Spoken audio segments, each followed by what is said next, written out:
Welcome to govt employ news. Telangana రాష్ట్రం సిద్ధించిన తర్వాత టీఆర్ఎస్ అధికారంలోకి వచ్చిన వెంటనే అన్ని ప్రభుత్వ శాఖలలో ఉన్నటువంటి ప్రభుత్వ ఉద్యోగుల సమస్యలన్నింటినీ సమన్వయంతో ప్రణాళికాబద్ధంగా పరిష్కారం అవుతాయని, రాబోయే రోజుల్లో కూడా పంచాయతీరాజ్ శాఖలో పనిచేస్తున్నటువంటి ఉద్యోగుల సమస్యలను పరిష్కారానికి చొరవ చూపుతానని రాష్ట్ర పంచాయతీరాజ్ శాఖ మంత్రి ఎర్రవెల్లి దయాకర్ రావు అన్నారు.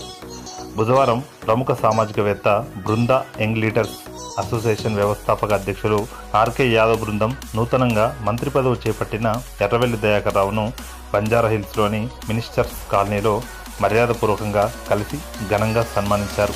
ఈ సందర్భంగా ఆర్కే యాదవ్ పంచాయతీరాజ్ శాఖ ఉద్యోగులు ఎదుర్కొంటున్నటువంటి ప్రధాన సమస్యలను మంత్రి దృష్టికి తీసుకెళ్లారు. అనంతరం మంత్రి మాట్లాడుతూ పంచాయతీరాజ్ శాఖను అన్ని దశలలో అభివృద్ధిలోకి తీసుకురావడానికి నిరంతరం కృషి చేస్తానని ఆయన హామీ ఇచ్చారు.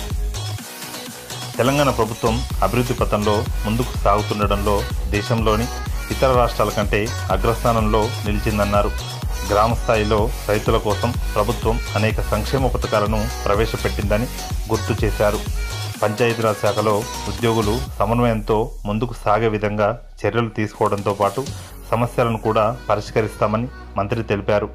ఈ కార్యక్రమంలో సంస్థ ప్రతినిధులు విఠల్ రెడ్డి, వెంకటరెడ్డి తదితరులు పాల్గొన్నారు.